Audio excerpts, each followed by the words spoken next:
যেদিন ডেলিভারি ব্যথা উঠে তখন সে আমার সাথে করছে, আর প্রতিনিয়ত একদম 9টা মাসই আমার সাথে করছে ডেলিভারির আগের দিন পর্যন্ত। হয়তো বাচ্চার মাথায় তখন আঘাত লাগছে। আমার বাবুটা এক পাশে শুয়ে কান্না করতে করতে তার খিচুনি আইসা যাইতো, কিন্তু সে তার ফিজিক্যালি চাহিদাটা মেটানোতে ব্যস্ত থাকতো। আপনি আমাকে খুব বাজেভাবে ঠকাইছেন। একটা ছেলের সাথে আমার পরিচয় হয়, প্রপোজ করে ফেলে যেদিন দেখা হয় ওই দিনই আমারও তাকে ভালো লাগা শুরু হয়ে যায়। এরকম করে কিছুদিন তার সাথে আমার রিলেশন কন্টিনিউ হয়। তো যখন রিলেশনের বয়স 1.5 বছর হয় তখন হঠাৎ আমার বাড়িতে বিষয়টা জানাজানি হয়ে যায়। তো জানাজানি হওয়ার পর আমার উপর অনেক টর্চার বা তার থেকে দূরে সরানোর অনেক চেষ্টাও করছে সকলেই।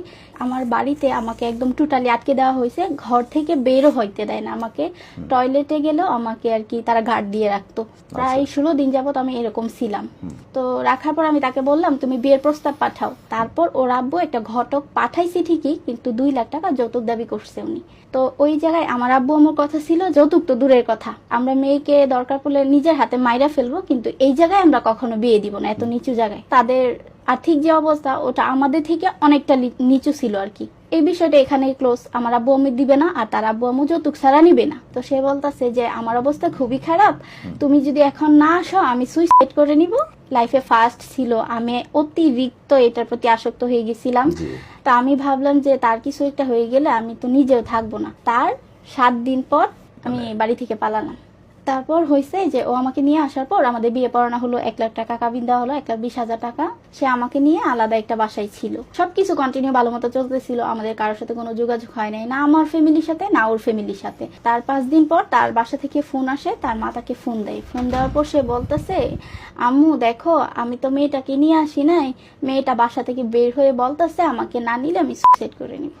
তো তখন কথাটা শোনার পর আমার খুবই কষ্ট লাগছে। কষ্ট লাগার পর আমি ভাবছি কি যে হয়তো এখন বাঁচার জন্য এরকম করতেছে যাতে আমাদের সবাই মেনে নেই, মেন উদ্দেশ্য সম্পর্কটা মানায় নেওয়া। আচ্ছা এটা এখানে কম্প্রোমাইজ করলাম। করার পর আমার বাড়ি থেকে ফোন দিছে, তারা কেউ মাইনা নিবে না, এক কথায় যে কথা বলছি খারাপ লাগতেছিল কিন্তু মাইনা নিব না।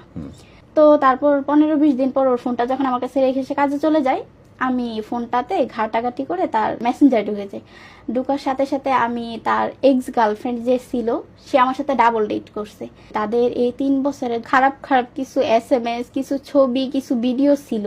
সে ওই মেয়েটার সাথে অনেকবার ফিজিক্যালি এরকম করছে, এটাও আমি জানতে পারি। তো এটা জানার পর মানাই নিছি যে দেখো যাই হয়েছে তুমি সব ভুলা যাও, আমি এসব ভুলে থাকতে চাই, আমি তোমার সাথে থাকতে চাই সারা জীবন। ওই সময়টাতে আমার বড় বোনের বিয়ে ঠিক ছিল আগে থেকেই।